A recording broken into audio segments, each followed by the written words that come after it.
Por toda la tierra, las criaturas que detectan señales secretas se preparan para el gran viaje.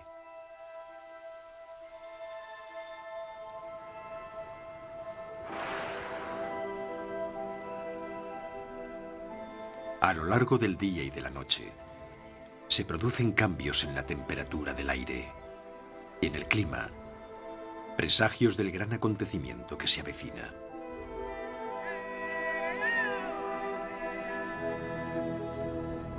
En un planeta en constante movimiento, que sufre la implacable sucesión de las estaciones, la vida también debe moverse si quiere sobrevivir.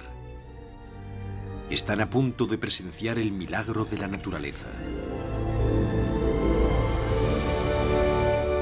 Viajes asombrosos.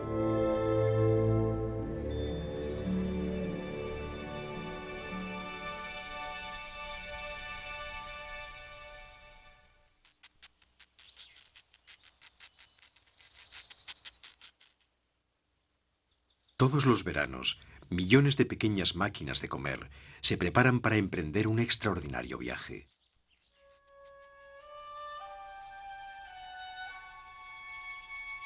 Se atiborran de algodoncillo, ya que deben alcanzar el tamaño adecuado para la transformación. Dejarán de ser orugas para convertirse en una de las creaciones más sublimes de la naturaleza, la mariposa monarca.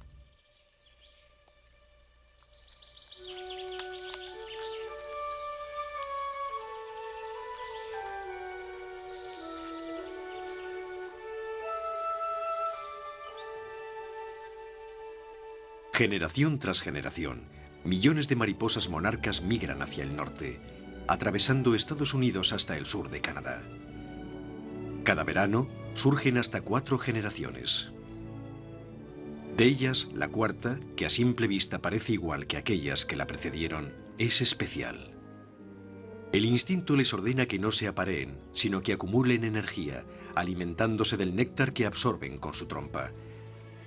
Esta generación vivirá al menos 8 veces más que sus predecesoras. De esta forma, podrán completar la migración de insectos más larga del planeta.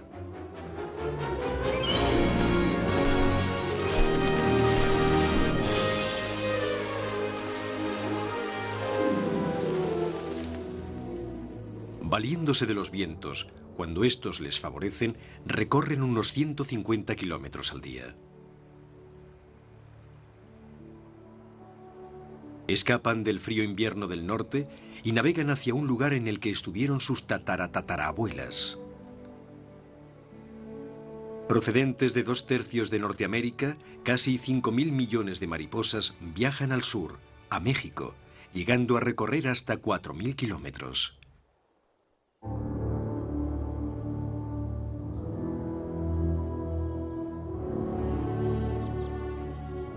Solo 1 de cada 5 sobrevive a los peligros de una migración tan larga. Pero son tantas que 100 millones consiguen terminar el viaje, para pasar el invierno en el bosque que garantizará su supervivencia hasta la llegada de la primavera.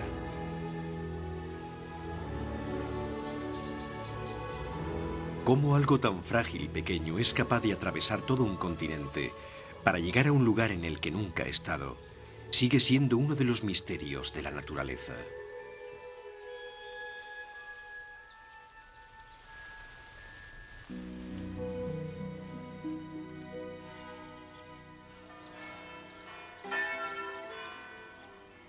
La llegada de las monarcas tiene además un significado místico.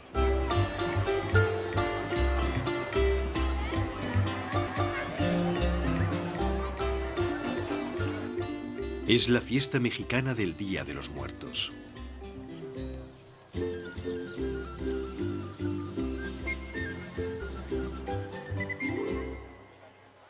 Los campesinos acuden a los cementerios con incienso y velas para dar la bienvenida a las almas de sus seres queridos. Como la llegada de las monarcas coincide con el Día de los Muertos, muchos lugareños creen que los espíritus de sus seres queridos vuelven a casa en las alas de las mariposas. Ya han llegado todas las mariposas al bosque que domina el pueblo. Pasan el invierno en los árboles inmóviles, en un estado semiletárgico. Un solo árbol puede estar cubierto por decenas de miles, tantas que a pesar de ser ligeras como plumas, a veces llegan a quebrar las ramas sobre las que descansan.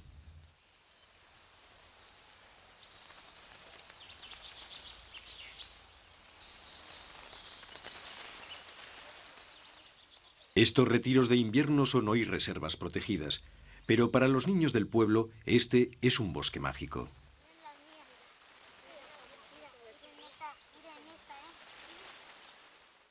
Alzan el vuelo solo cuando hace calor. Una sutil brisa basta para producir una cascada de colores.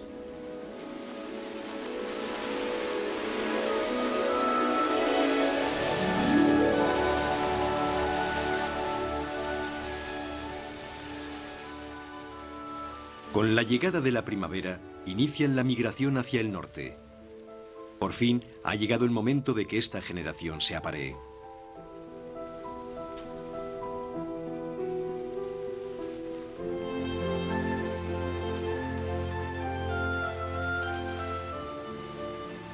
Las hembras lideran el gran éxodo, llevándose a Norteamérica, además de los huevos fertilizados, el secreto de cómo una distante generación futura volverá a encontrar su refugio invernal, completando así uno de los viajes más misteriosos y bellos de la Tierra.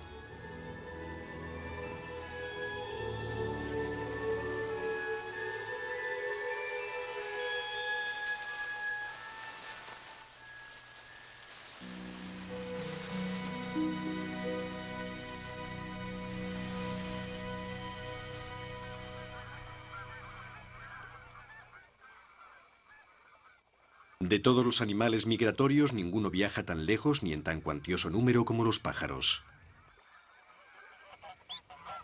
Se preparan a conciencia. Los animales más jóvenes, como estos gansos de Canadá, deben hacerse fuertes durante el verano para migrar con los adultos.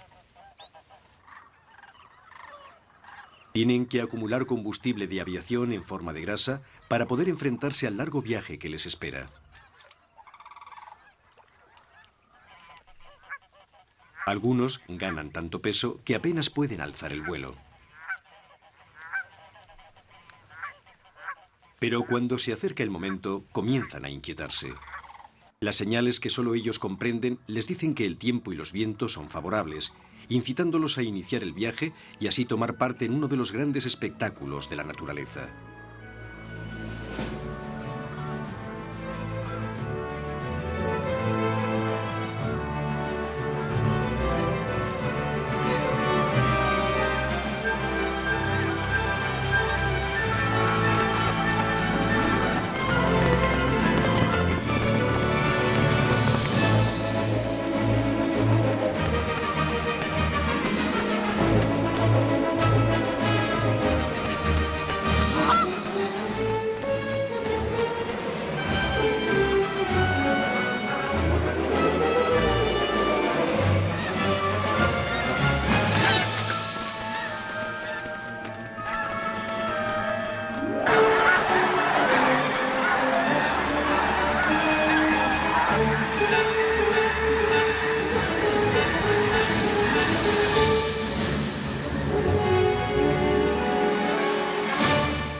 Debido a que se mueven más allá del alcance de nuestra visión, los pájaros migratorios han sido un misterio desde el principio de los tiempos.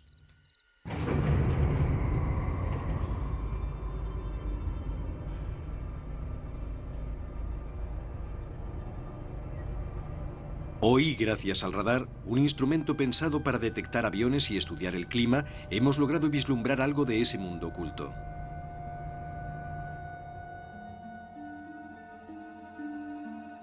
Los científicos han averiguado que la mayoría de los pájaros pequeños vuelan durante la noche y que muchas especies ahorran energía dejándose llevar por las tormentas y las corrientes de aire. Los estudios también han desvelado a qué velocidad vuelan, sus rutas y el tamaño de las bandadas. Ahora sabemos que los pájaros migran en bandadas más numerosas de lo que se creía y que recorren distancias impensables. 5 millones de pájaros viajan cada año desde Europa hasta el corazón de África, y migraciones similares los llevan a atravesar Asia y las Américas. Para encontrar su camino, los pájaros cuentan con una asombrosa variedad de técnicas. Al principio, el instinto les pone en la dirección correcta. Cuando es posible, se guían por los accidentes geográficos.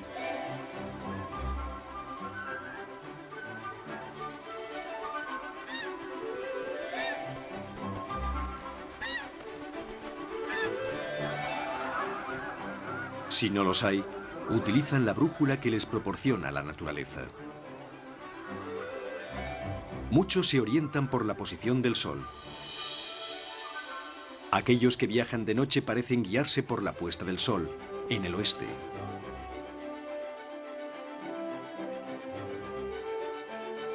La oscuridad de la noche les protege de los depredadores y el aire frío y calmo les facilita el vuelo. Pero de alguna manera tienen que orientarse en la oscuridad. Como los antiguos marinos, se guían por las estrellas y vuelan hacia las constelaciones que conocen. Cuando las nubes ocultan las estrellas, una brújula interna les indica el camino. Ocasionalmente vemos el campo magnético de la Tierra, es la aurora boreal, pero eso solo sucede en los cielos polares.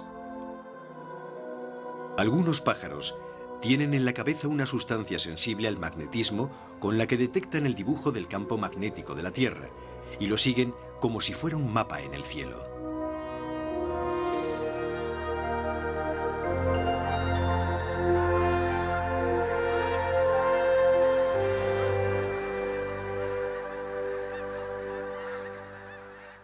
Equipados por la naturaleza con una asombrosa variedad de técnicas para la navegación, utilizan la que más les conviene en cada momento. Los pájaros son los maestros de la navegación del reino animal.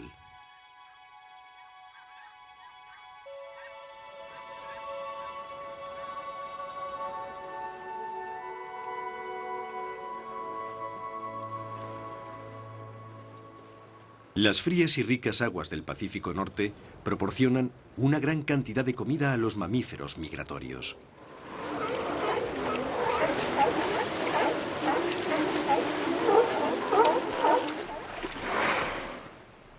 Pero cuando se avecina el invierno, muchos se marchan a regiones muy distantes para cumplir con otro de los objetivos de las migraciones: aparearse y criar en lugares seguros y cálidos. Tan fuerte es este impulso que las ballenas grises realizan la migración más larga de todos los mamíferos marinos, nadando sin descansar ni alimentarse durante 2 meses seguidos. Su viaje les lleva desde el Océano Ártico hasta el sur de México, a 8.000 kilómetros. A veces tienen que nadar por aguas oscuras y entonces deben poner en funcionamiento su sistema de ecolocalización. Como los submarinos, las ballenas emiten sonidos y reciben su eco, lo que les sirve para dibujar un mapa acústico del lecho marino.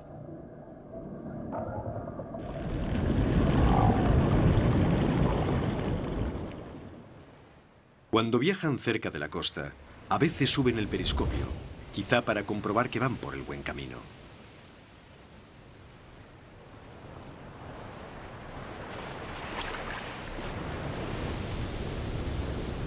Es posible que simplemente se orienten manteniendo el sonido de las olas a su izquierda cuando viajan al sur, o a la derecha si van hacia el norte.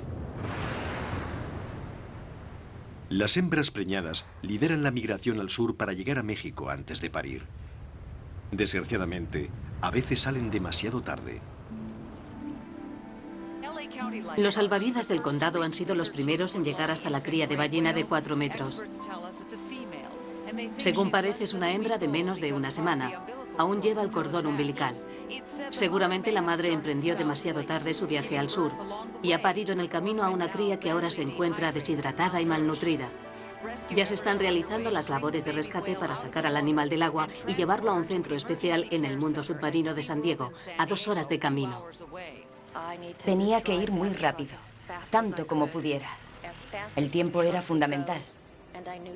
Después, la policía hizo sonar las sirenas para despejar el camino y acelerar el paso.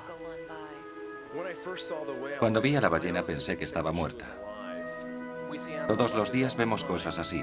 La mayoría de las veces, los animales mueren en el camino o al poco de llegar. La llamaron JJ y enseguida comenzaron los trabajos de reanimación. Tuvieron que aprender rápidamente a ocupar el lugar de su madre. Fue increíble. En cuanto le llegó la leche caliente al estómago, se calmó, como si supiera que íbamos a ayudarla. Estaba casi en coma. Cuando la vi, mi pronóstico fue que probablemente moriría. Estaba en muy mal estado.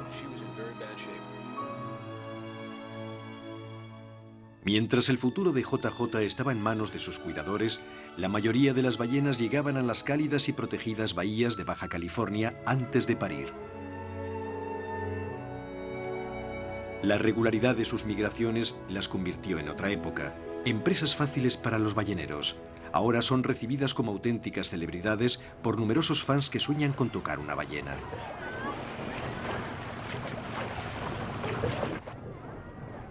Hay leyes que prohíben que cualquier bote se acerque a una ballena, pero ninguna ley puede evitar que una ballena se acerque a un barco. La naturalista Sherry Bondi y su hija han venido para ver a las ballenas. Mi hija, Selenita. Mi pequeña sirena tiene una conexión muy especial con las ballenas. Cuando salimos fue genial.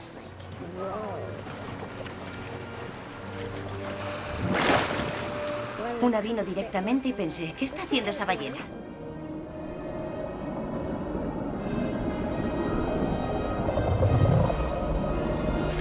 Mira, mami. Mira, es un ojo, mira.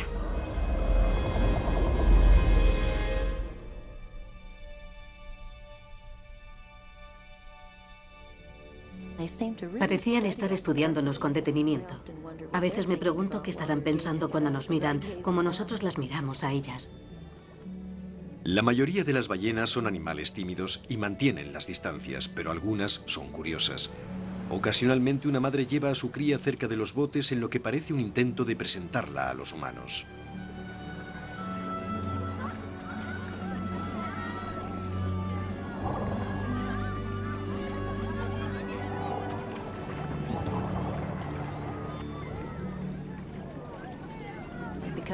Debido a que están en bahías protegidas, no tienen depredadores que puedan atacar a las crías. Normalmente se quedan en las bahías unos 2 meses para cuidar de los ballenatos. Estos se alimentan durante todo el día y toda la noche y crecen muy rápidamente. Así, llegan a doblar el peso con el que han nacido. Al nacer, pesan 1 tonelada y miden 4,5 metros. Las madres les enseñan a nadar. Nadan contra la marea para que fortalezcan las aletas y estén a punto cuando tengan que viajar al norte.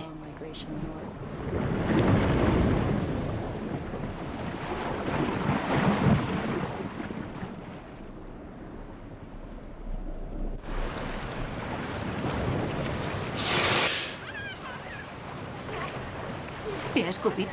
Tenía muchas ganas de tocar una ballena. Me hacía mucha ilusión. Y de repente saqué la mano y... la he tocado.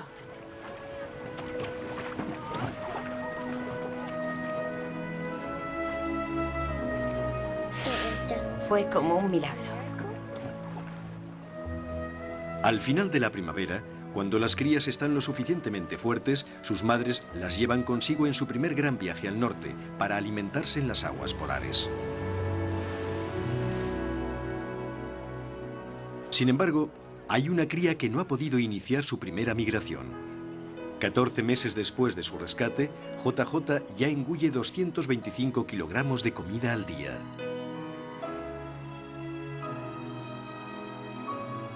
Estuvo a punto de morir, pero ahora casi tiene el tamaño de un adulto. Día tras día, empuja contra la pared noroeste de su piscina. En un intento por unirse a las demás ballenas en su viaje hacia el norte, sin saber que solo le quedan 2 semanas para emprender la gran aventura.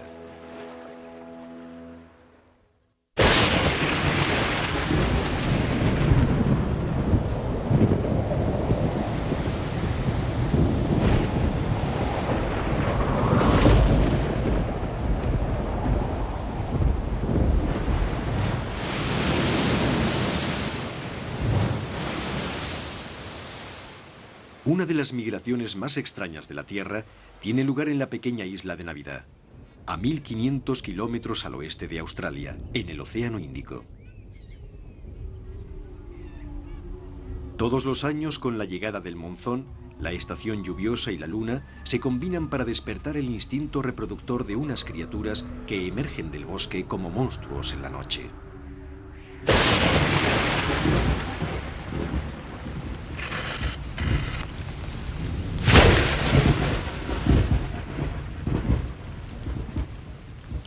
$100 millones de cangrejos rojos inician su marcha anual desde el bosque al mar para aparearse y desovar.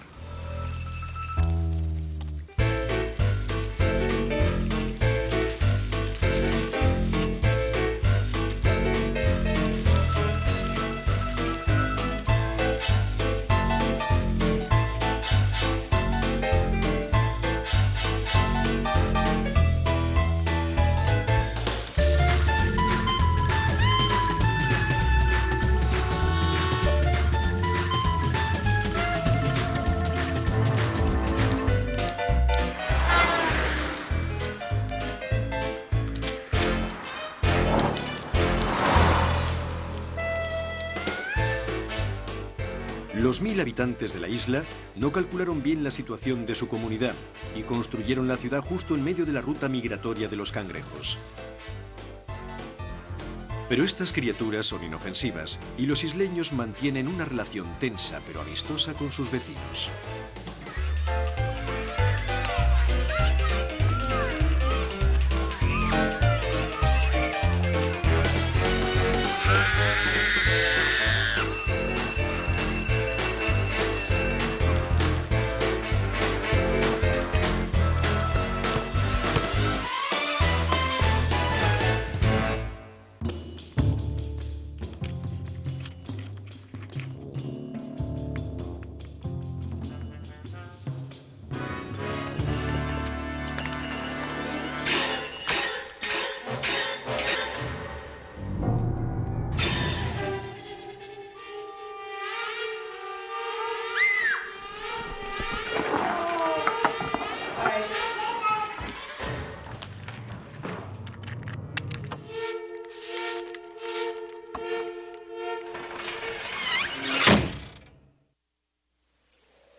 Después de un viaje de hasta 3 semanas, los machos llegan primero a la costa, donde se enfrentan a una carrera de obstáculos formada por pequeños acantilados de caliza erosionados por las olas.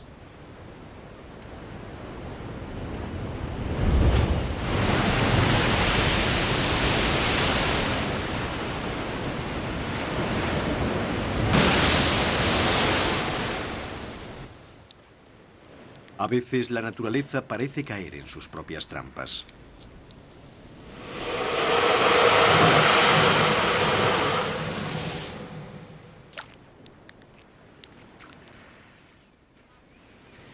En las terrazas de los acantilados, los machos excavan sus madrigueras y esperan a las hembras. Cuando éstas llegan, unos cuantos días después, se refrescan en el agua del mar para recuperar la humedad perdida durante el viaje, y quizá también para librarse de la suciedad y resaltar su atractivo femenino. Cuando están listas, se acercan a las madrigueras, donde los machos las atrapan en un amoroso abrazo.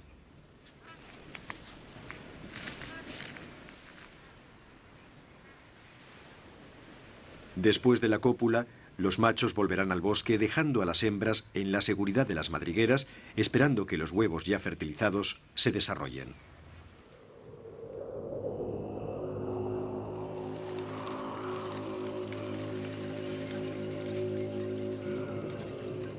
Ellas saben el momento preciso del ciclo lunar en el que deben acercarse a la orilla del mar.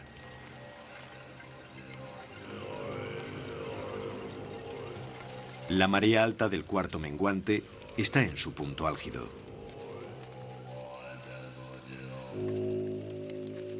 Cada hembra lleva hasta 100.000 huevos y todas se dirigen al rompiente donde liberarán su cargamento al mar.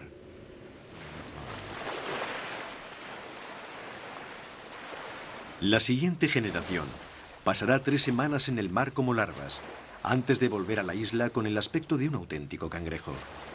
Pero los adultos ya no saben nadar. Las hembras arriesgan la vida cuando liberan sus huevos. Aquellas que sean arrastradas por la corriente se ahogarán.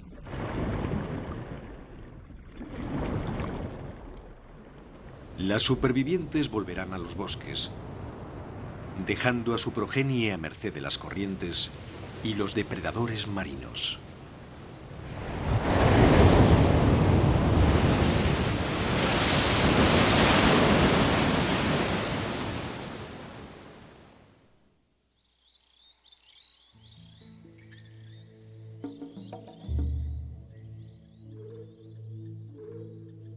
En las llanuras de África Oriental, las migraciones ocultan una promesa de vida y la perspectiva de la muerte. Aquí, la vida es una lucha constante entre cazador y presa.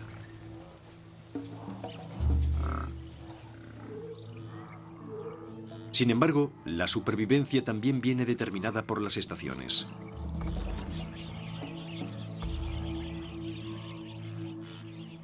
Durante la estación de las lluvias, las cebras y otros herbívoros salen adelante gracias a los ricos pastos.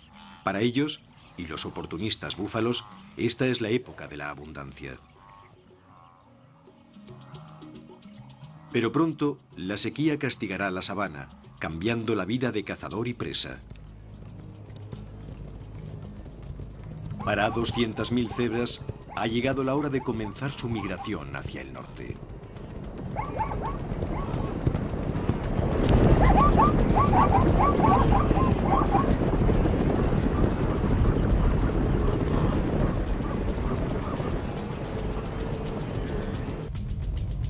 A veces, durante el largo viaje, se unen a la caravana de cebras más de 1 millón de ñúes. Es la migración de ungulados más larga de la Tierra. Ambas especies encuentran seguridad en las grandes manadas y se avisan unos a otros cuando sienten la presencia de depredadores.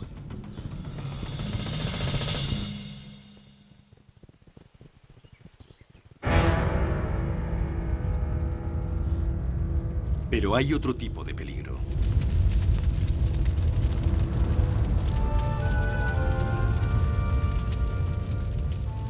Los incendios que devastan las secas llanuras. Una señal más de la sequía que cuartea la tierra. La sed se convierte en la principal motivación. Las manadas se arriesgan a beber incluso en las lagunas donde les esperan los cocodrilos.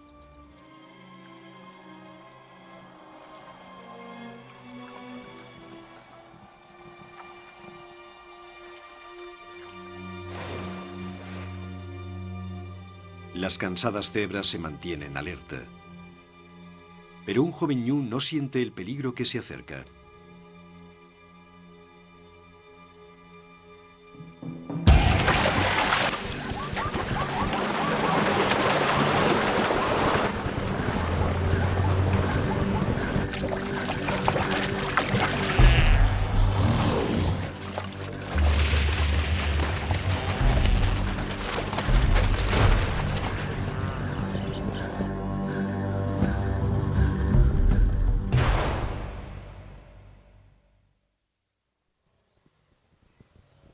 Cuando llegan a los pastos del norte, las manadas topan de bruces con la cruda realidad de África.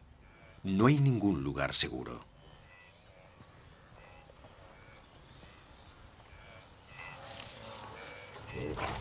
Es muy extraño que una hiena ataque a una cebra adulta.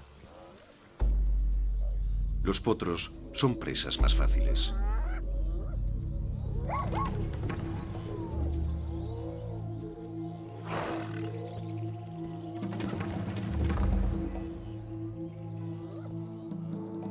Una madre se ve obligada a salir en defensa de su potro sin saber que otras hienas se aproximan por detrás.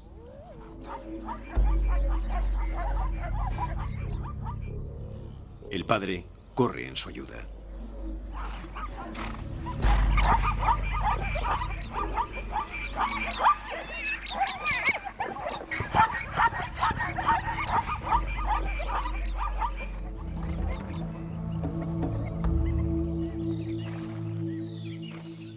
Ahí tienen a un afortunado potro que ha logrado escapar. Otros no tienen tanta suerte. Para aquellos cuya existencia depende de la carne, las cebras son una enorme despensa andante, la garantía de su propia supervivencia en un mundo difícil.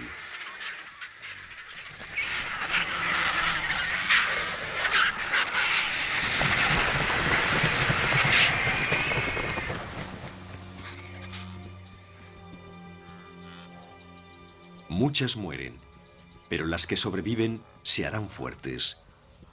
Y un día galoparán por las llanuras africanas en futuras migraciones.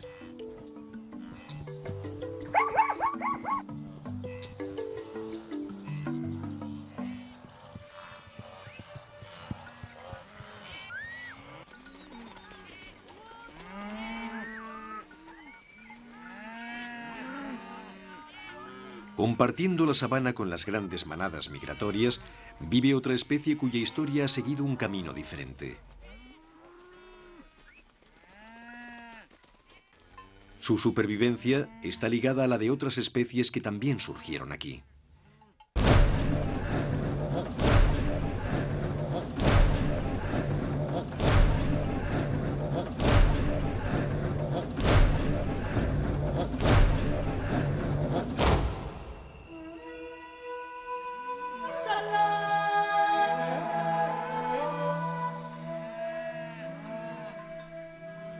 Antaño viajeros estacionales seguían a las manadas en busca de caza. Sin embargo, hace mucho tiempo, algunos humanos decidieron convertirse en pastores.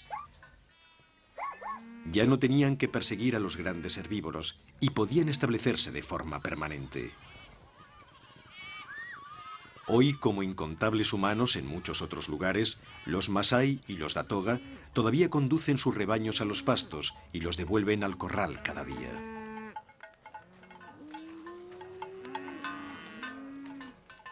Sin embargo, en la máquina del tiempo de África Oriental, aún hay tribus que siguen las estaciones. Los Hadza no construyen casas ni tienen ganado que restrinja sus movimientos. En su lugar, prefieren seguir a las manadas y vivir de la caza. Son un extraño recordatorio de cómo eran las tribus que dejaron estas llanuras hace 100.000 años para embarcarse en la que resultó ser la más larga de las migraciones.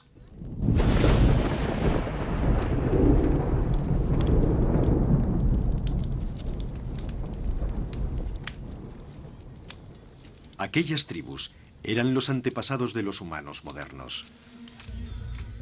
Su dominio del fuego, el uso de armas, herramientas y ropa les permitió sobrevivir casi en cualquier lugar, haciendo posible un nuevo tipo de migración.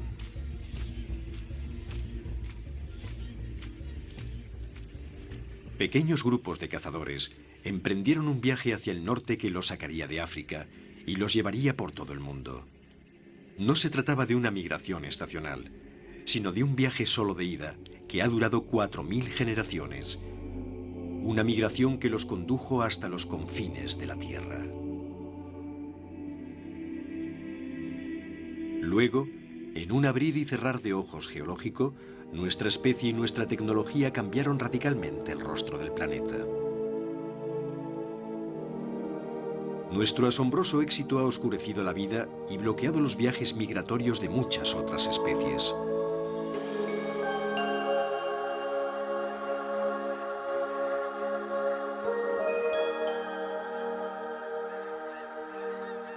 Pero ahora hemos comprendido que nuestra existencia está íntimamente ligada a la de las criaturas que nos rodean.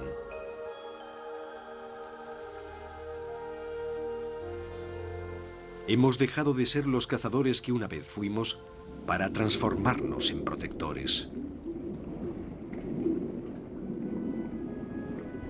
No podemos esperar saberlo todo de los animales y su mundo, pero de vez en cuando uno de ellos entra en nuestro universo y nos conmueve.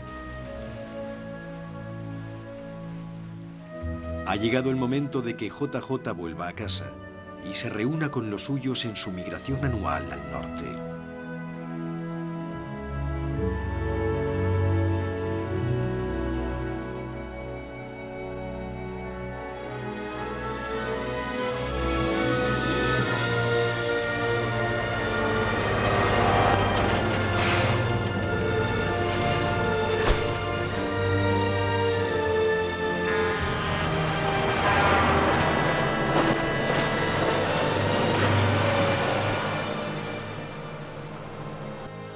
Su historia se ha convertido en un acontecimiento mediático y su sufrimiento preocupa a millones de personas.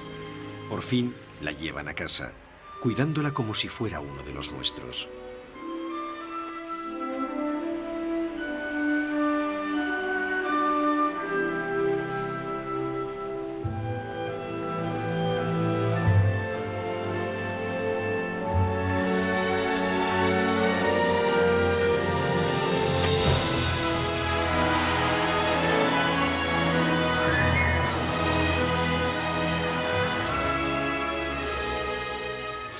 A veces, una sola criatura basta para representar a toda su especie.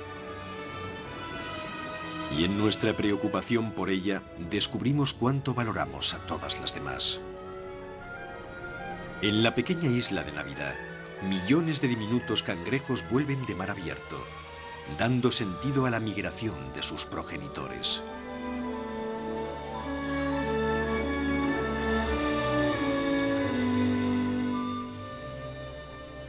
Esta será la primera de numerosas migraciones. En este viaje abandonan la guardería del mar para instalarse en el hogar de su especie.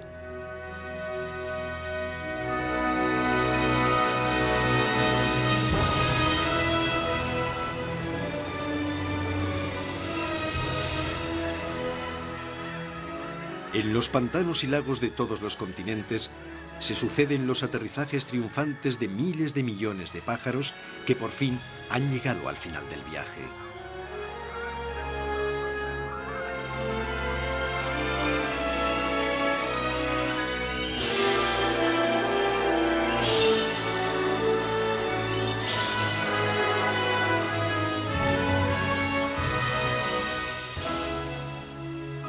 En un planeta en constante movimiento, la vida también debe moverse si quiere sobrevivir. Estación tras estación, criatura tras criatura, milagro tras milagro. Los viajes épicos se suceden.